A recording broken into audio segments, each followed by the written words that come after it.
weapons by December 8th. In other words, they have to tell Hans Blix, as well as the Director General of the International Atomic Energy Agency, Dr. Mohammed El-Baradei, what kind of weapons of mass destruction capabilities they have. Do you think that's too short a time frame? Well, I mean, first of all, what weapons of mass destruction capabilities? What if Iraq submits a negative finding? The United States and Great Britain are both on record as saying Iraq has this capability. So if Iraq submits a negative finding, do the United States and Great Britain at that point in time find Iraq to be in a material breach because their declaration omits the kind of information that the United States and Great Britain says exists in Iraq? Well, let me just interrupt for a second, but basically you're saying if the Iraqis come back by mid-December and say we have no capabilities in biological, chemical, or the nuclear arena, then presumably the inspector is still going to go on and do their work. They might be able to come up with some evidence to the contrary, right? I would certainly hope so. If Iraq tells a lie, I would think it's incumbent upon Hans Blix and the inspectors to have the technological capability to, detect this lie in the similar manner that UNSCOM did. But it's not so much the weapons of mass destruction as it is the dual-use capabilities. What constitutes dual use? Is Iraq, going to be able in this period of time to put together a complete declaration that takes into account everything, every last piece of machinery that, while it may not be used for prohibited purposes today, could be converted down the road? So, I'm just concerned that this is an artificially short timeline. Iraq is a very large nation with a very advanced technological base, industrial base. I just finished testifying to the Danish Parliament together with the former executive chairman, Rolf Ekéus, and we both were in agreement that, as former inspectors who've done this job, this is an artificially tight deadline and maybe too tight. Well, do you think that the inspectors, the team of Hans Blix, the number of inspectors they have, their capabilities, by the end of February 21st, they're going to be able to do a thorough inspection? Again, I think it's an extremely short timeline. I think that they will be able to do good inspections during that time. Whether or not those inspections constitute a thorough inspection of Iraq in which they can make a definitive finding, no, absolutely not.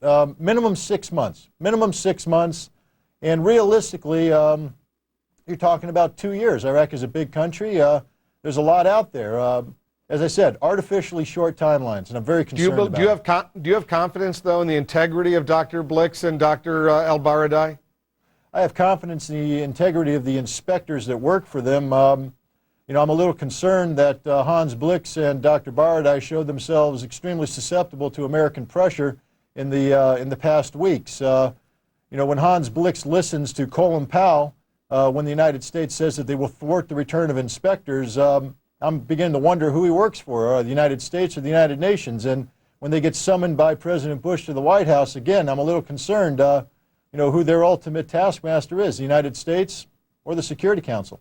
Well, they report, as you well know, to the UN Security Council and the UN Secretary General Kofi Annan. Let's talk a little bit about the sensitive sites in Iraq, presidential palaces. This new resolution, in effect, negates the earlier agreement with Kofi Annan that he had with the Iraqi government, that the Iraqis would have to get advance notice when the inspectors wanted to visit some of those sensitive sites. When all is said and done, will the Iraqis, will President Saddam Hussein agree to the unrestricted inspections of those presidential palaces? I don't have any doubt that the Iraqis will agree to unrestricted inspections. My concern comes, what happens if the inspectors come to a palace area where Saddam Hussein is? In accordance to this resolution, all activity is frozen on that site. Does that mean Saddam Hussein has to stay put? He can't leave? And what's that mean from an Iraqi security perspective? I believe the President of the United States still has in effect a covert finding which authorizes the CIA and American Special Operations Forces to undertake direct action means to capture and or eliminate Saddam Hussein. From a security perspective, Saddam Hussein isn't going to sit tight while inspectors close in on his palace, especially as long as the United States has regime removal as their preeminent policy when it comes to Iraq. Are you suggesting, and correct me if I'm wrong, that some of those inspectors might be covert agents of the U.S. government? No, I'm not suggesting that at all. I'm suggesting that the United States has a policy of regime removal that has historical precedence in terms of using United Nations weapons inspections as a means of gathering intelligence about Saddam Hussein's security and then acting on that intelligence in a manner which sought to eliminate Saddam Hussein. And nothing has transpired in the 4 years that have passed since 1998 that suggests the United States has changed its policies. In fact, I believe that President Bush has enhanced the policy of regime removal and put in motion certain elements, capabilities that will seek the elimination of Saddam Hussein. And I don't believe the CIA would sit back and close its eyes on the unique access granted by inspectors to the most sensitive facilities inside Iraq. Bottom line, you served as a U.S. Marine during the Gulf War. You've been an inspector in Iraq for many years. Will there be another war? Absolutely. I don't think the Bush administration has any intention of allowing the weapons inspectors to shut out their already established timelines for military action. The window opens in mid-December, closes in early March, and I think the United States is focused on major military action during that time frame, and will seek to use the weapons inspection process as a means of triggering this military action. Scott Ritter, thanks for joining us. Thank you. And just ahead, we'll get a different point of view. We'll talk with author and former CIA analyst Kenneth Pollack about Iraq's weapons threat. Late edition. We'll be right back.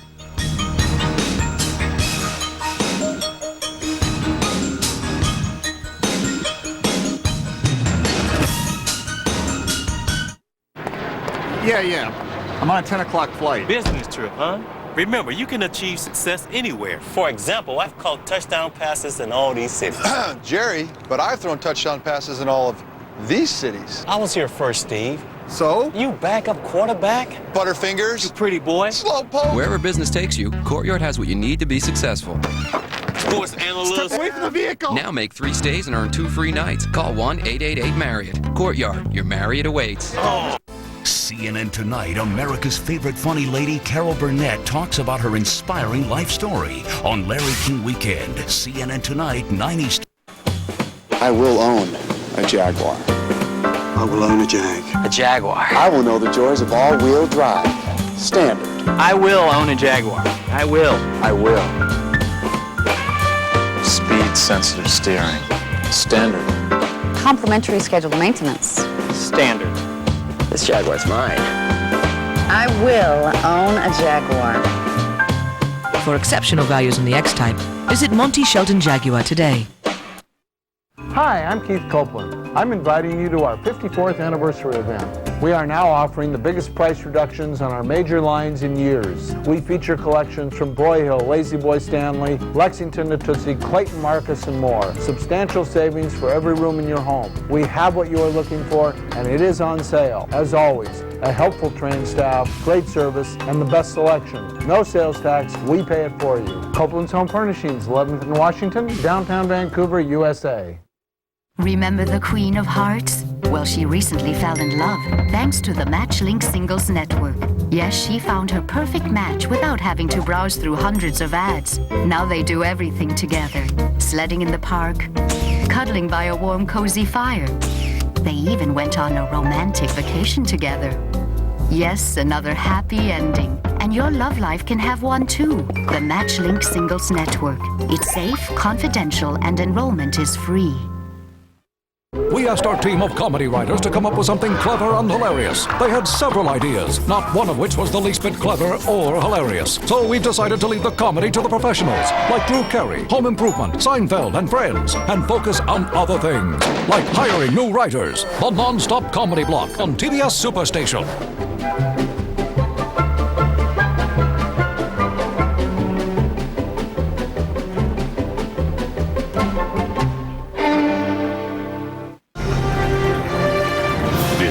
CNN.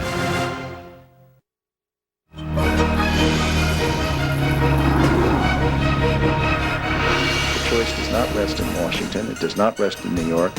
It rests in Baghdad. The U.S. Defense Secretary Don Rumsfeld commenting on the UN's new resolution demanding that Iraq disarm itself of weapons of mass destruction. Welcome back to Late Edition. Joining us now, the former CIA analyst Kenneth Pollack. He's author of an important new book, The Threatening Storm, the case for invading Iraq. Ken Pollock, thanks for joining us. Welcome back to Late Edition. You just heard the assessment of Scott Ritter. He spent years as an inspector there, and he's convinced there is going to be a war when all is said and done. Are you? Well, I think there may well be a war. I think the Bush administration is leaning very heavily in that direction. I wouldn't say that I'm quite as certain as Scott is. I think that we're hearing all kinds of different things out of the White House as to exactly what the president wants to do. And I think at this point in time, it's going to depend on how the Iraqis respond and then how the United States responds to whatever the Iraqis do. Well, you were one of only 2 or 3 analysts in the U.S. intelligence community in August of 1990 to predict the Iraqis would, in fact, invade Kuwait. Pat Lang of DIA, a friend of ours, he was one of the other ones. There was maybe one other one. Nobody was paying much attention to any of you guys at that time. What do you think the Iraqi leader is going to do now in the face of this unanimous Security Council resolution? Well, the first thing to always point out, Wolf, is that Saddam is one of the most unpredictable leaders in the world, and so you can't be certain about anything. That said, I think all of the signs that we're getting out of Baghdad indicate that the Iraqis are going to accept this resolution. They're going to allow the inspectors back in, and my guess is that they will get very good cooperation from the Iraqis, but not compliance. And what I mean by that is I think they're going to let the inspectors go pretty much anywhere they want to go, because the Iraqis, we found by the mid-1990s, had gotten so good at hiding their weapons of mass destruction that neither the inspectors, nor we, nor any of the other intelligence services had any idea where they were and had no idea where to look. And the same is true today. We just don't know where Iraq's weapons of mass destruction are being hidden. And my expectation is the Iraqis will feel very comfortable. They will let the inspectors in, let them go wherever they want to, but they will not actually surrender the weapons of mass destruction. But there have been defectors. There's U.S. intelligence, there's British intelligence, a lot of other intelligence. You don't think that these inspectors, Hans Blix and his team, are going in there armed with good information where some of these capabilities may exist? Well, I think they're going in with the best information we have. But the problem is that it's exactly the stuff you're talking about. All of these inspectors, all the defectors, all the other people who've come out of Iraq in recent years, what they're all telling us is that the Iraqis have basically taken most of these programs on the road. For example, their biological weapons warfare program is now housed in about a dozen or 2 dozen mobile vans. This is the problem with biological warfare. You can make this stuff in tiny little laboratories that you can put in an RV and drive around the country. This is what the Iraqis have done.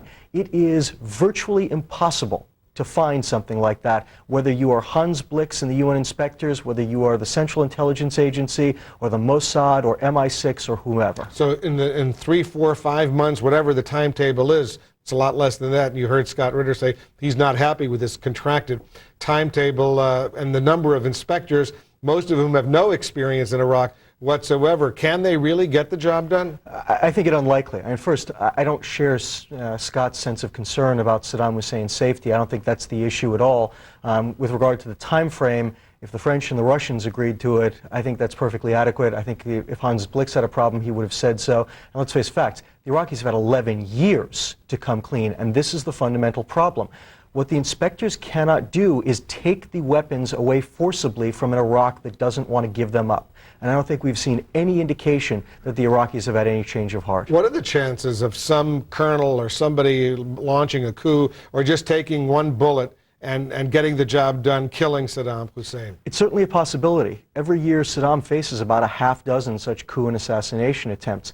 But the problem is that what we've seen over the last 34 years that Saddam has been in power is that he is extraordinarily good at finding out about these attempts and snuffing them out before they ever really get close to him. If it comes down to a war, and a lot of people in the end think there will be a war, how long of a war will this be? If the United States uses all of the conventional capabilities at its disposal, and the most recent press pieces are indicating that the president is now thinking about a very large invasion force, my expectation is that the war will be relatively quick and relatively painless, both in terms of American casualties and Iraqi civilian casualties. It's impossible to say, but it probably will only be a matter of weeks. And in terms of deaths, again, if we use all the forces at our disposal, we should be able to really minimize both our own combat casualties and the damage that the Iraqi people suffer. Your views have evolved over the past few years. You wrote an article with some other experts in 1999 in Foreign Affairs. Among other things, you wrote this: for the United States to try moving from containment to rollback in Iraq would be a terrible mistake that could easily lead to thousands of unnecessary deaths. What made you change your assessment? Well, one of the biggest and most important things is that back in 1999, rollback meant something very different. When people talked about rollback in 1999, they were talking about trying to arm the Iraqi opposition and send them into Iraq with nothing but some U.S. air support, in some cases massive U.S. air support. That was a loser of a policy. It's one of the reasons why the Bush administration today is opting for this massive invasion force, because they know the Iraqi opposition and U.S. air power alone, basically the combination we used in Afghanistan, is highly unlikely to work in Iraq and would lead to probably another Bay of Pigs. That's what we were warning about in 1999. The real difference was the change from September 11th.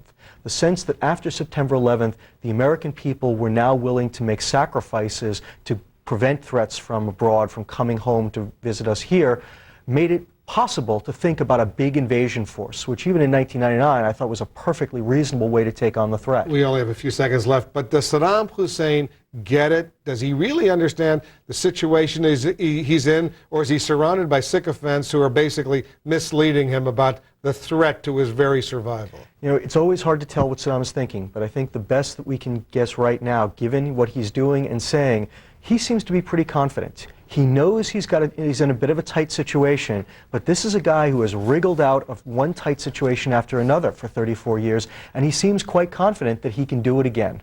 All right. Kenneth Pollack, the author of an important new book, The Threatening Storm, The Case for Invading Iraq. I read it, learned a lot from it. Thanks so much for having me, Wolf. Thank you very much. Up next, Bruce Morton's essay. It will be hard for Congressman Richard Gephardt to run for president as the Democratic leader who couldn't win a House majority. Hard for Tom Daschle to run as the Democratic leader who couldn't retain control of the Senate. Republicans in power as the Democrats try to pick up the pieces. Stay with us.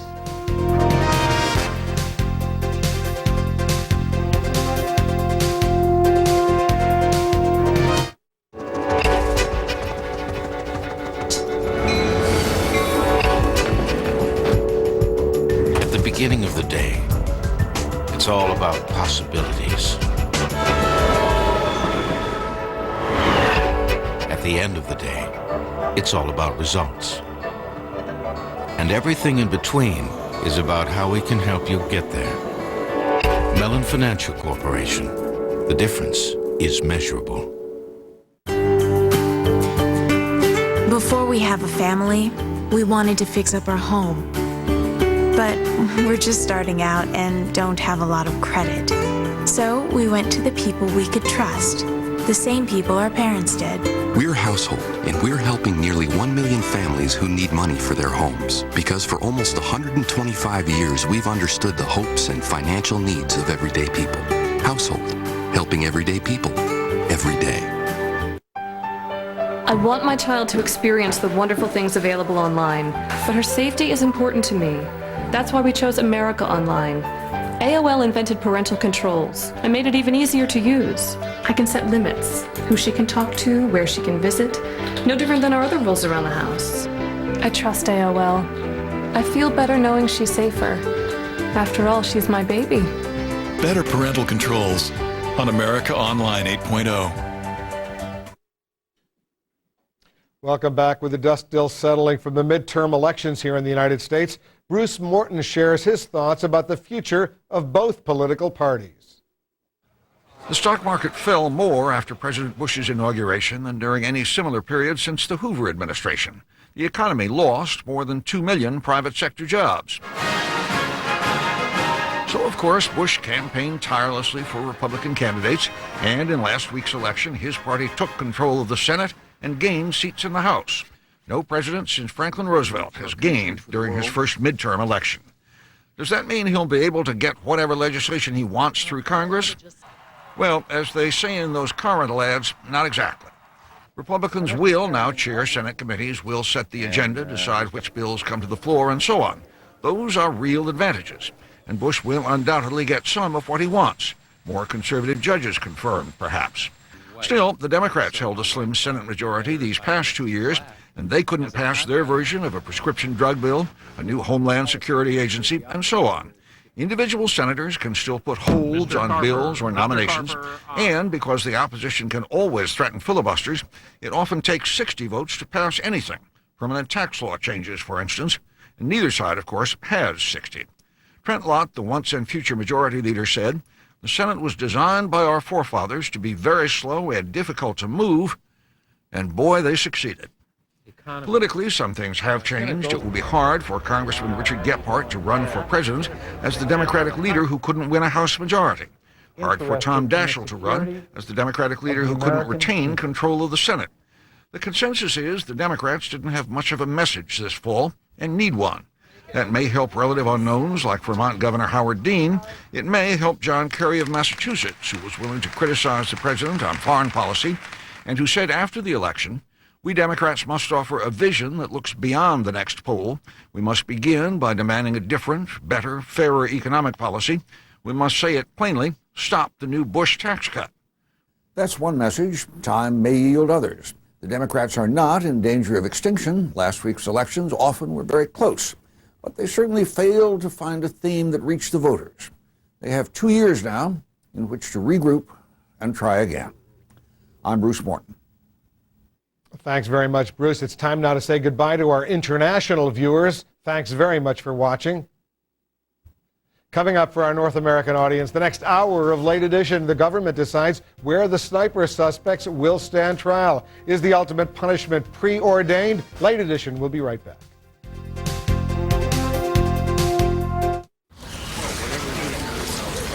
Gary, look at this. Phil Mickelson has changed his visor. What's up with that? I talked to Phil this morning. He told me they changed the name of the company to Bearing Point. Well, is it just the same consulting company with a new name? Yes, but they go beyond consulting. They help clients align their business and systems to access the right information. Because knowledge is power. Sharing it is empowerment. But it looks like there's definitely a new name on the leaderboard. When you have acid reflux disease, heartburn boils up again and again. But bad as the heartburn can be, the real threat is what lies beneath. Over time, that burning acid could wear away the lining of your esophagus, and even if your heartburn symptoms aren't severe, the damage can be. I didn't know. Your doctor knows about a purple pill called Nexium.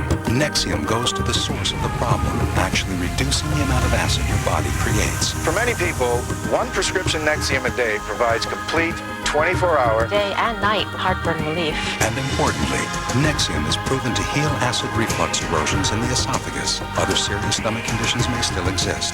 The most common side effects of Nexium are headache, diarrhea, and abdominal pain. Talk to your doctor and call this number for more information and a free trial offer for Nexium. Relieve the heartburn, heal the damage. It's possible with the purple pill called Nexium. Introducing all new America Online 8.0. We listened to you and designed AOL 8.0 with hundreds of exciting new features. Like the new email sort to quickly identify important mail, and the smarter search so you can find what you're looking for faster, and better parental controls to help safeguard your kids. There are hundreds of new features to easily connect you to the people and things you care about most. New America Online 8.0. Call 1-800-4ONLINE now. On CNN Primetime tonight at 7, Donald Rumsfeld on People in the News. Then at 8, a CNN Presents special report, Fried, a shocking new drug with deadly results. Then at 9, Carol Burnett joins Larry King. That's all tonight, beginning at 7 Eastern, the power of CNN Primetime. Closed captioning for selected programs provided by the Invention Submission Corporation. Inventors, Invention Submission Corporation can help you try to patent your idea and submit it to companies. Call 1-888-778-IDEA for free information. This is Late Edition, the last word in Sunday Talk. It is appropriate, it is imperative that the ultimate sanction be available for those who have committed these crimes. Virginia wins custody of the sniper suspects. Will they pay the highest price?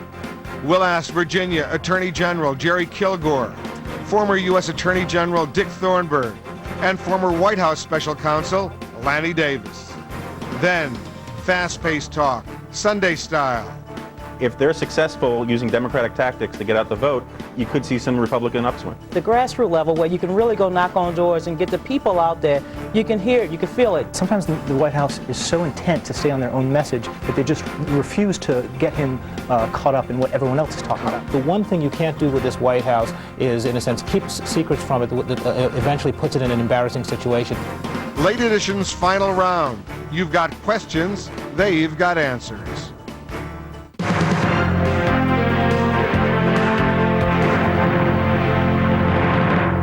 Welcome back to Late Edition. Some significant developments during the past week in the case of the sniper suspects. We'll get insight from our legal panel in just a few minutes. But first, here's CNN's Carolyn in Atlanta with a news alert.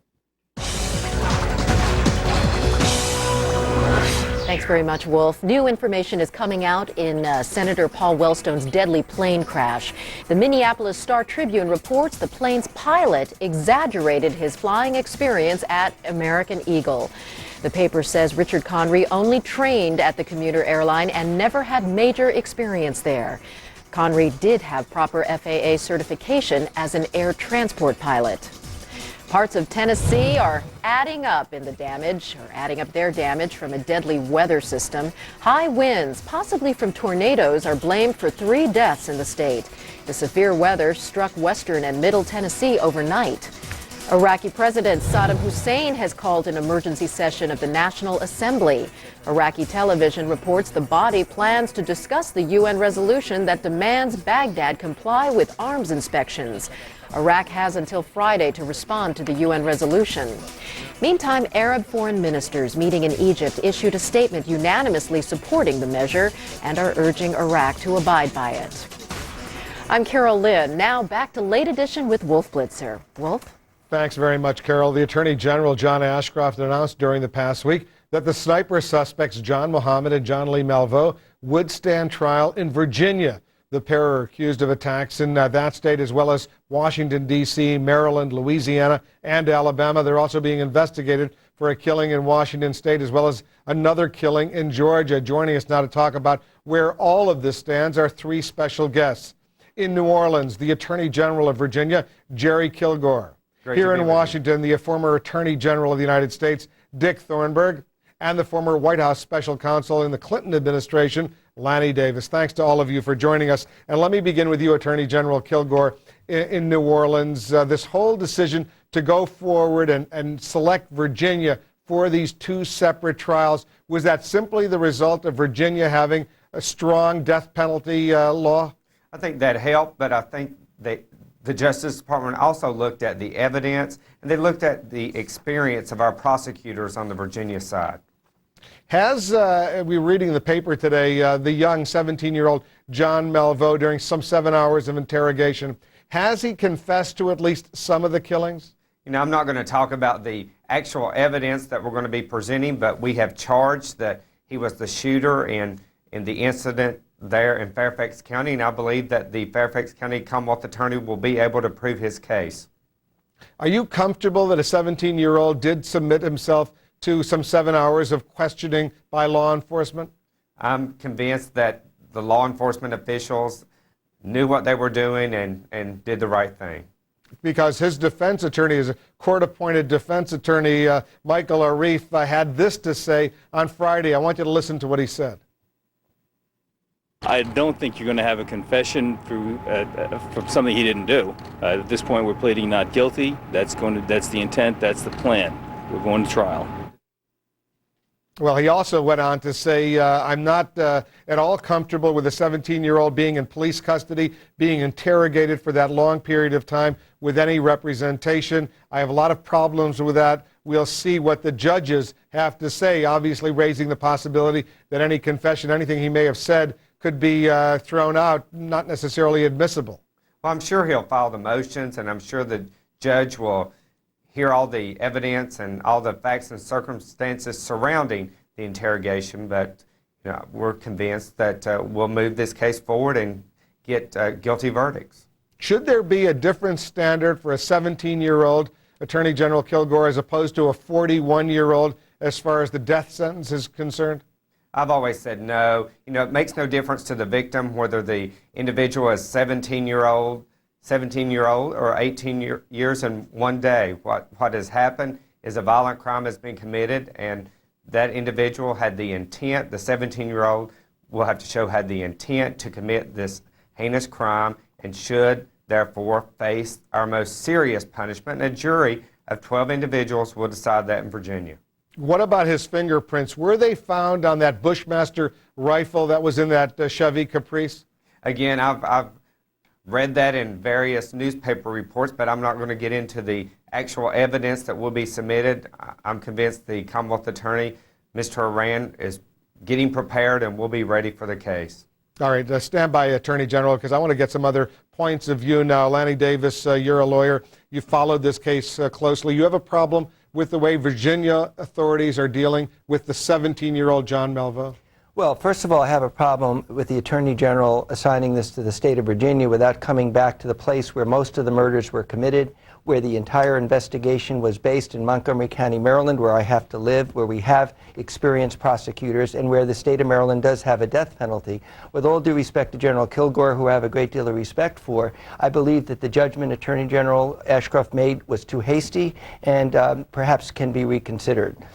Certainly, I think that there is an argument. I'm against the death penalty from a moral standpoint, but another part of me would like to throw the switch.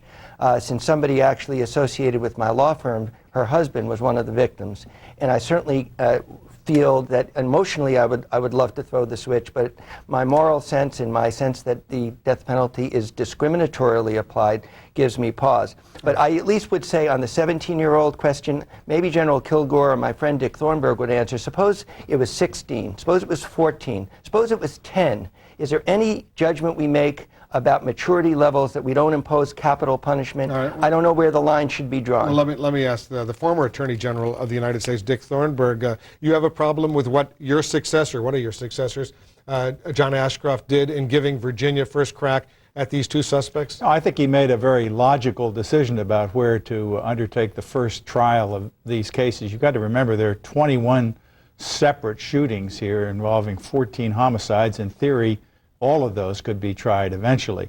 But I think the first one is going to be very determinative of what the ultimate fate of the defendants is. The Attorney General clearly looked at the laws of each of the states. There's a consensus in the law enforcement community that the death penalty should be sought for both of these defendants, and Virginia offers the best chance of securing that penalty.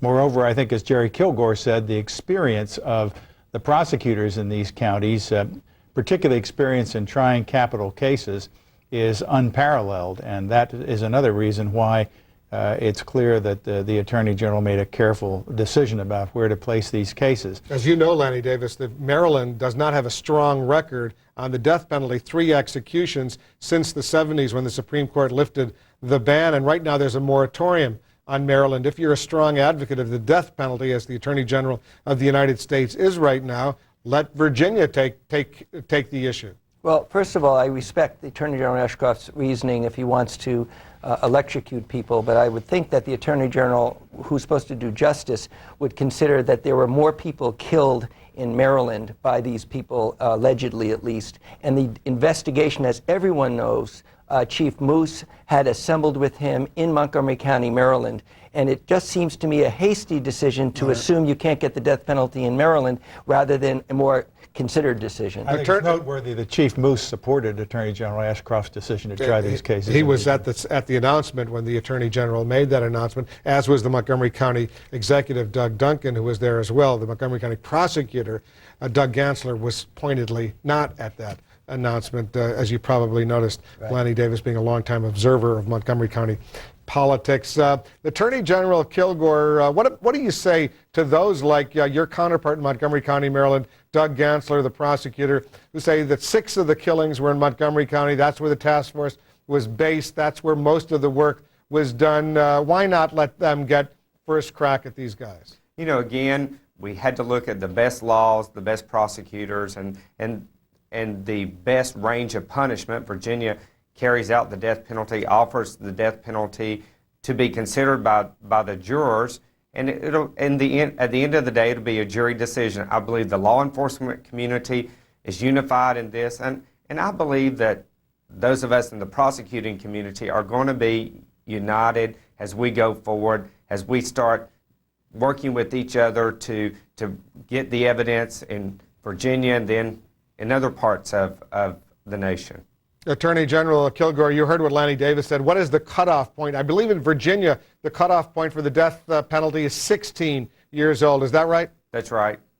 So you don't have any problem with 16-year-olds or 17-year-olds, as opposed to 18 and older, being subjected to the death sentence? I do not. Again, it's a jury decision. The jury can consider the age of the defendant in the sentencing phase, and the jury will consider the type of crime, whether it's a heinous crime and the planning and the intent of the defendant. Jurors around Virginia, I'm convinced, have the ability to make that determination. If in fact these reports are true that the younger John Malvo, the 17-year-old, confessed during these 7 hours of questioning and confessed to actually pulling the trigger, what if he were to plead guilty, cooperate, testify against John Muhammad, the 41-year-old? Do you think it would be politically feasible for any prosecutor, whether in Fairfax County or Prince William County in Virginia, to give John Malvo life without the possibility of parole and drop the death penalty? You know, it could. It would depend on the circumstances at the time and whether they needed the juvenile to testify in the other case. And I think that's a decision that will be left to the prosecutor. And, you know, I respect the prosecutor and the prosecutor's decisions that will come as the prosecutor makes important decisions on how to put on the case, what witnesses to call, and eventually what sentence to ask the jury to impose. Dick Thornburg, I hear the Attorney General of Virginia leaving open that possibility, although a lot of people would not politically be happy with sparing the life of even the 17-year-old, given the terror, the trauma that affected this entire region. Well, I think as the Attorney General pointed out, we have to look at what evidence is available when these cases come to trial. Oftentimes, you have to give up a lesser involved defendant for the maximum kind of prosecution when that testimony is needed to convict the primary culprit. If the only evidence against John Muhammad potentially were the testimony of Mr. Malvo, I think prosecutors would give serious consideration rather than prosecuting the case to the maximum against Mr. Malvo and letting Mr. Muhammad go free. But Lanny Davis, we're going to take a quick break, but I want to get your thoughts. It looks like the prosecution in both of these separate cases have a mountain of evidence against both of these individuals. Why accept any lesser plea? Well, first of all, I respect Attorney General Ashcroft and Attorney General Kilgore's opinion on this. I just offered a different one, but I certainly don't question anybody's motives here. I think that Mr. Muhammad, there's overwhelming evidence against him. He deserves his day in court. And I have problems with the death penalty, but as I said, there's a part of me that would love to pull the switch on this terrible, cutthroat, malicious murderer if they prove him to be a murderer, that he certainly deserves life imprisonment without parole. You mean John Muhammad? Muhammad, yes. And all right, we're going to take a quick break. Gentlemen, stand by. We have a lot more to talk about, including your phone calls for our legal panel. Late edition will continue right after this.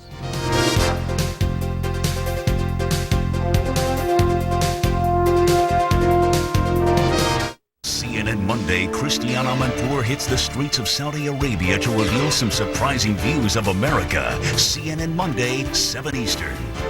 How would you like the power to change from this to this? Join the thousands of men and women who are changing their bodies and lives with our best-selling videos hosted by fitness celebrity John Bastow. Fitness Made Simple gives you the power to change. The power to change your body, the power to change your life. Order our power package today and get the original Fitness Made Simple workout and nutrition video, plus AM/PM workouts, John's popular morning and evening exercise video for only $29.95. That's 2 videos for the price of 1. Call now. Fitness Made Simple, bringing real results to real people. Be there for the moment man invents the technology of the future.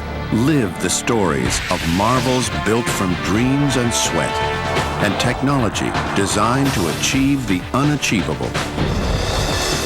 Modern marvels.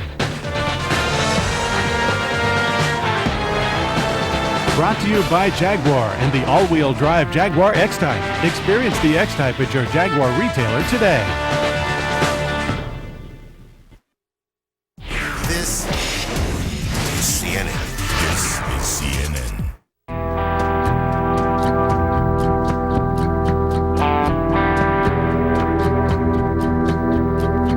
What can handlebars teach us about financial relationships? You have to reach out to make them work.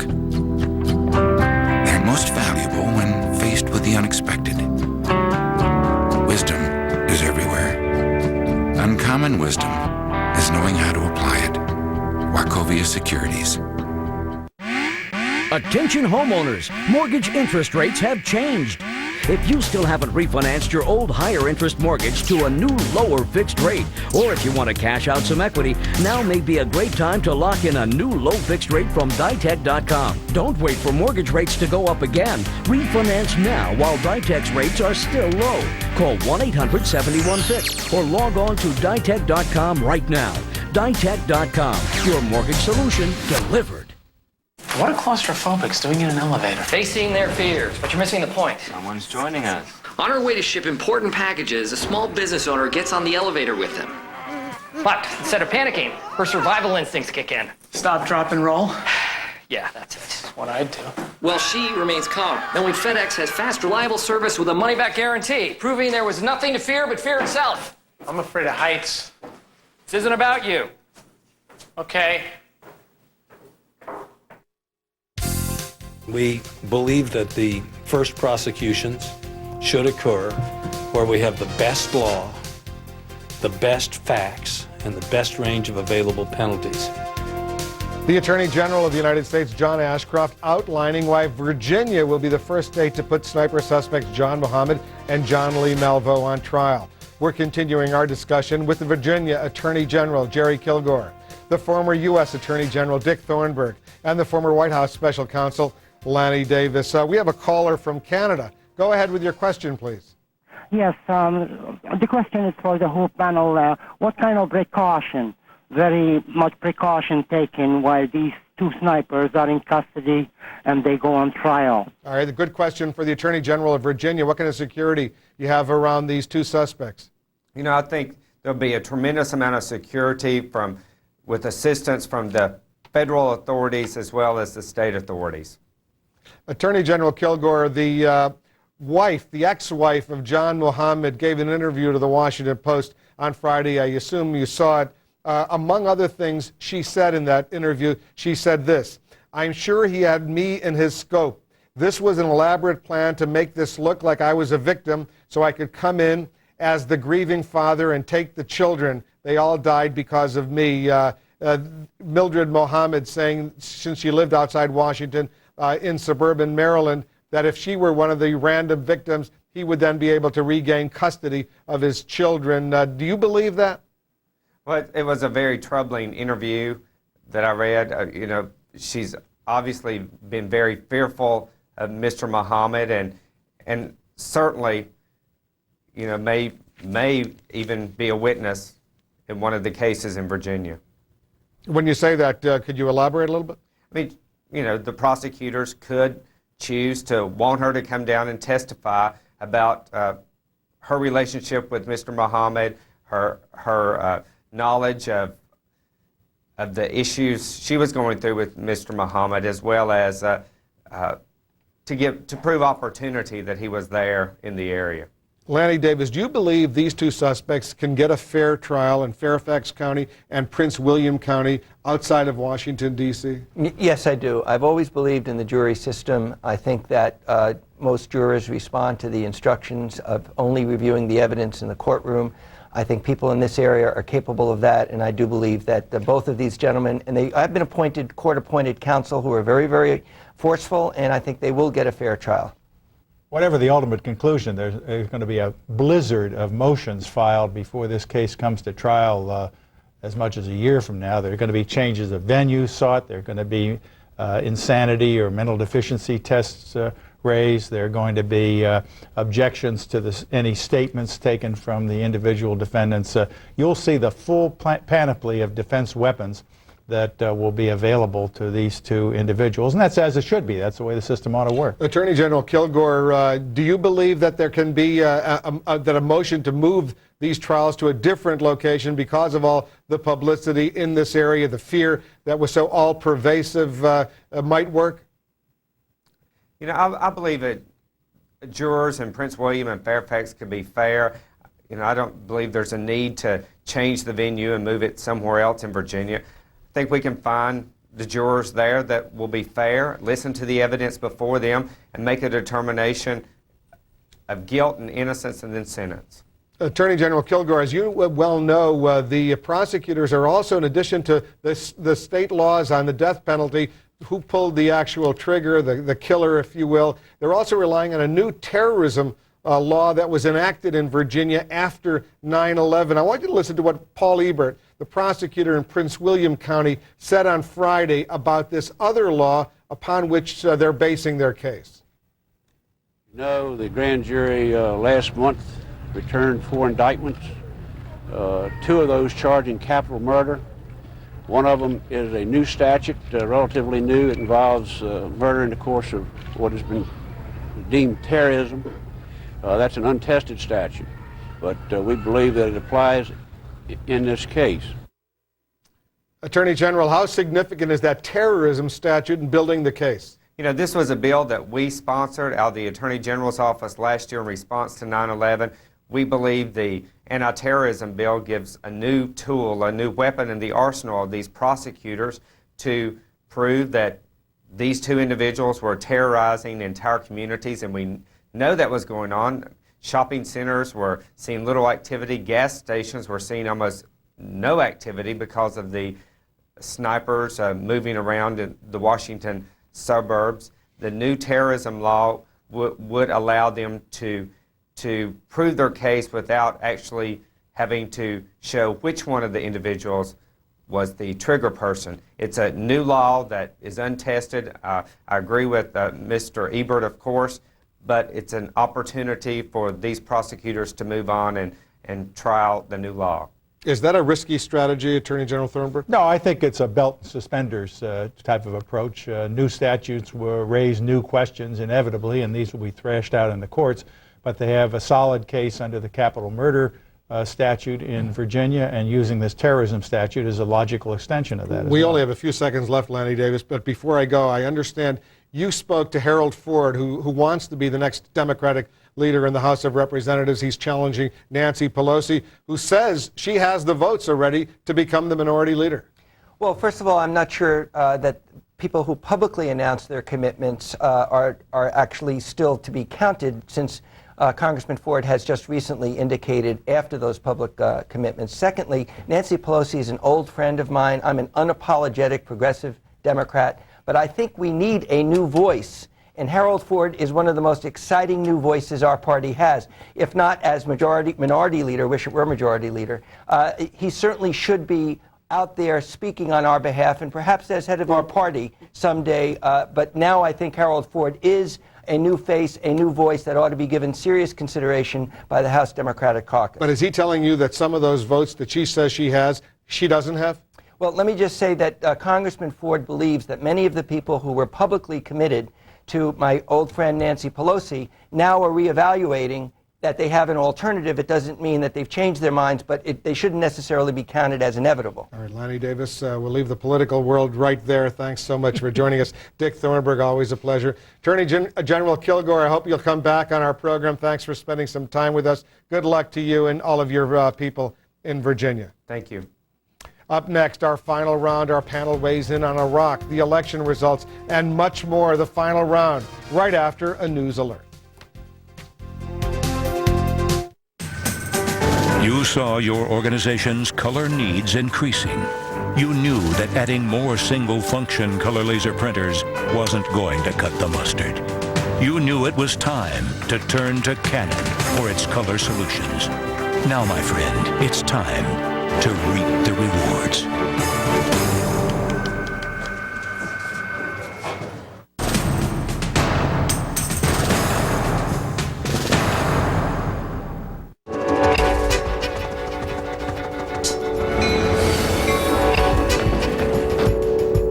At the beginning of the day, it's all about possibilities. At the end of the day, it's all about results.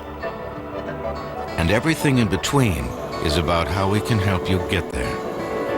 Mellon Financial Corporation. The difference is measurable. This is Dan. This is the joint that Dan bought. This is the dealer who sold the joint that Dan bought. This is the smuggler that smuggled the pot to the dealer who sold the joint the dam bought. This is the cartel that uses the smuggler that smuggled the pot to the dealer who sold the joint the dam bought. And this is the family that was lined up by Dan's cartel and shot for getting in the way.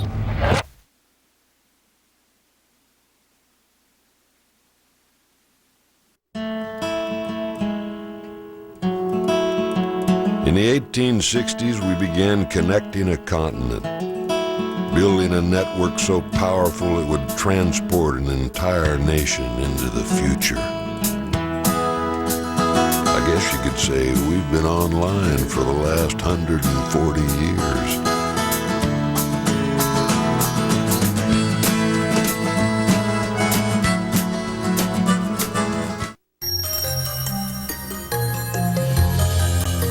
If you have diabetes, you've probably handled thousands of test strips. But no more, thanks to the Accu-Check Compact Meter. Just drop in a drum containing 17 test strips. Press the button and you're ready. 17 consecutive tests and no handling strips. What could be clearer? The Accu-Check Compact Meter. Look for the one with the drum.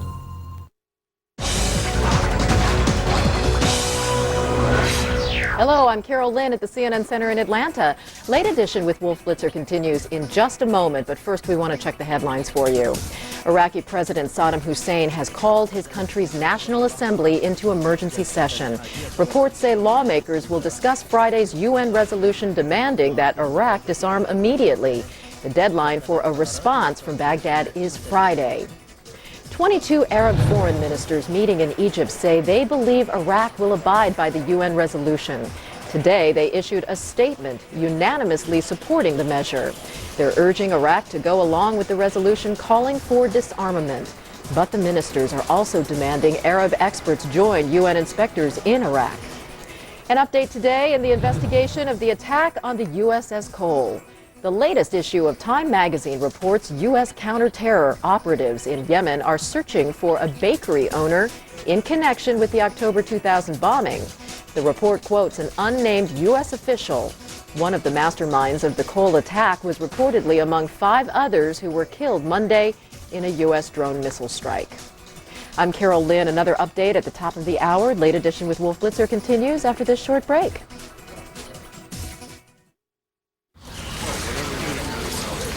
Gary, look at this. Phil Mickelson has changed his visor.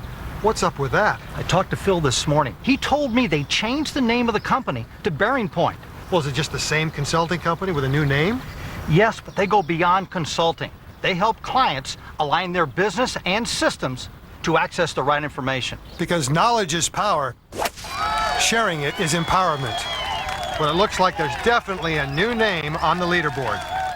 Introducing all new America Online 8.0. We listened to you and designed AOL 8.0 with hundreds of exciting new features. Like the new email sort to quickly identify important mail, and the smarter search so you can find what you're looking for faster, and better parental controls to help safeguard your kids. There are hundreds of new features to easily connect you to the people and things you care about most. New America Online 8.0. Call 1-800-4ONLINE now. At 16, a brilliant young artist took to the stage in New York and went on to inspire the world. The Paul Simon Collection. For the first time ever, 19 of his greatest songs on one unforgettable album. I'm going to Graceland, Graceland, to Memphis, Tennessee. I'm going to Graceland.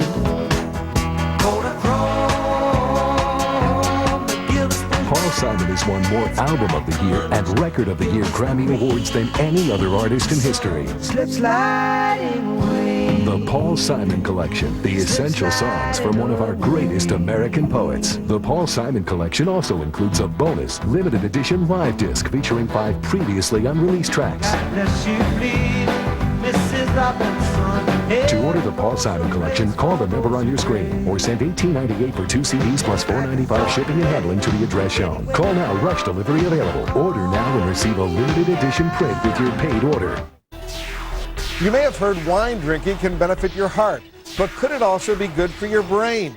I'm Wolf Blitzer. An exciting possible link between wine and Alzheimer's. Monday, 5 p.m. Eastern on CNN.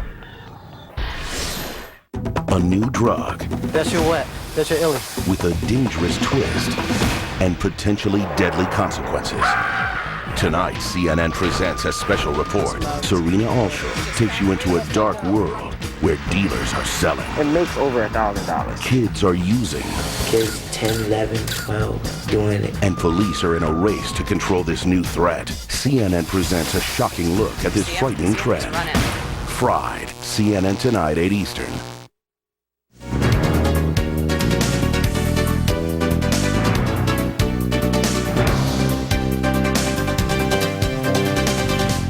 Welcome back. Time now for our final round. Joining me, Donna Brazil, the Democratic strategist, Ryan Lizza of The New Republic, Jonah Goldberg of the National Review Online, and Robert George of the New York Post.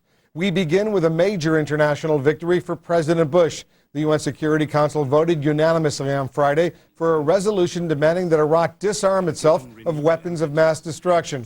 Earlier on this program, the Secretary of State Colin Powell said the UN's actions represent a final chance for Saddam Hussein. The 17th resolution is a lot different from all the previous ones. This time, a mechanism has been put into this resolution so that if he does not cooperate with the inspectors, they can't get their job done. They are told to report back to the Security Council, not play rope-a-dope in the desert with him. So, Ryan, this time he really, really means it. Is it going to work? I think it will. Right now we have two options. There's either going to be the 100% voluntary disarmament of Iraq by Saddam, or you're going to have a U.S. multilateral coalition disarm him by force. I think the great irony of this is before the election, George Bush went to Congress and asked for authorization to unilaterally depose Saddam without going to the UN. All along he planned to go to the UN, not ask for the UN to depose Saddam, and do it multilaterally. So I think the Democrats probably right now feel like suckers over this, but it was a good policy. Well, let me ask the Democrats. There'll be more than enough time to discuss that. She's a good card. Did the president make you feel like a sucker? Well, no question. I think Democrats were sucker punch on the timing of this escalation, and ultimately we see that the president, Colin Powell, who deserved great praise today for his stature, putting his stature on the line and going to the UN. But look, we all know that Saddam Hussein is going to bob and weave and try to get out of this, and ultimately the administration of Hawks might win the victory that they really want to win, which is to go to war. You have no doubt that there will be a war, do you? I would say that there's a 20 or 30% chance of there not being a war. Really, that high? Yeah, I mean, I think I think most likely there is indeed going to be a war. But I think it's absolutely fascinating, and it is truly a major victory for Bush. It's a major victory for Powell that you had the entire Security Council, including Syria, which was on the axis of just as evil list, as Jonah told us several months ago. But I think Saddam is definitely in a box, and I mean, there's still obviously the likelihood he's going to try and get out of it, as he has the previous 16 resolutions. But there is a small chance that there won't be a war because the UN is going to go ahead with the inspections. You know, even as we're speaking right now, Jonah, the Arab League, the foreign ministers, are meeting in Cairo. They've urged support for this UN Security Council resolution, and in a joint statement, they also say that. Any strike, though, against Iraq, and I'll read it precisely from the statement, says Arab countries utterly reject any strike against Iraq as a threat to all Arab countries' national security. In other words, they're saying Saddam Hussein accept the resolution, but they're also saying to the U.S. and the others, don't strike Iraq. Yeah, they've been saying this for a while, and if you want to lose a lot of money, go to Vegas and bet that the rest of the Arab world will join forces with Saddam Hussein against the United States if there's a war. The Arab League is a lot of talk and very little action. I do agree that there's a low percentage of possibility for a war. If Saddam Hussein is alive, there will be a war. But there are reasons to think that he may be killed by his own people before we could actually get a war up and going. But that's wishful thinking. It is wishful thinking. And I also want to throw a little cold water on this notion that necessarily this resolution is going to work. I do think it was brilliant politically. I do think it was brilliant diplomatically. But there's every reason to think that at the end of the day, it could still be the United States working with a coalition outside of the UN authority to do what has to be done in Iraq, because it's not clear at all that the United Nations is going to support the United States. Rhetorically speaking, though, the president, even in his press conference on Wednesday, I don't even think he ever used the phrase regime change. He said Saddam is disarm. Thursday. He's redefined regime change. Yeah. So there is in a sense. The bottom line, though, is as I think I saw a headline in the new issue of the U.S. News and World Report. George W. Bush 15, Saddam Hussein 0. Right. No, that's right. That's a pretty accurate headline. Although, who thinks it's a moral victory to get Syria's vote on anything? I mean, the idea that somehow the UN giving you authority to do something is somehow a moral victory, I've never understood. Right. We bought these votes by allowing Russia to clamp down on Chechens, Chinese to clamp down on Muslims in their own country, and by guaranteeing all of their oil contracts. And to me, that doesn't seem like a huge moral victory. All right, let's move on and talk about another big victory for the president, namely the midterm elections. In addition to strengthening their majority in the House of Representatives, Republicans actually gained control of the Senate. Today, the soon-to-be Senate Majority Leader Trent Lott suggested things won't necessarily be a cakewalk for his own party in the new Senate. I think some people tend to get their expectations too high. Being Majority Leader in the Senate is a tough job. I know it. Tom Daschle knows it. You're not a ruler. You got procedures that make it difficult. So, Robert, how lightly should the new leader of the Senate tread? Yeah, the only thing worse than being minority leader in the Senate is being majority leader with one vote. You have to be very careful. I mean, certainly the wind is against is at the back of the Republicans on this because Bush is obviously an enhanced leader, and so that gives them a little bit more strength. But one vote can hold up a whole lot of legislation because of the filibuster in the Senate, and Trent Lott recognizes that reality. Ryan, you know that on any important vote in the Senate, if you don't have 60 votes, you're not going to get it passed. Yeah, and that's why they're playing down expectations. And the great irony of the post-election analysis is the only people gloating right now are some Democrats who are saying, "Oh, this is great." Well, maybe not great, but saying, "This is what's going to happen now is Republicans are going to overreach. They control Congress. They control the presidency. This will set us up for 2004." And there's no reason to think that Bush and the Republicans are going to be as stupid as Gingrich was in '94 and play into the Democrats' hands. Donna, what happened to the Democrats this time around? You were expecting so much better. Well, clearly what happened was many Republicans got out there and campaigned like Democrats. They ran on Democratic issues. They stole from Democrats some of the biggest issues that we had to take to the American people: the economy, prescription drugs, Social Security. So I think they undercut our argument. We never, spoke with one voice on the economy or Iraq. And as a result of it, I think Republicans did well. But they got out their base better than the Democrats did. Well, absolutely wrong. They got out. they managed to get out their base. We got out our base. But they managed to grab independent.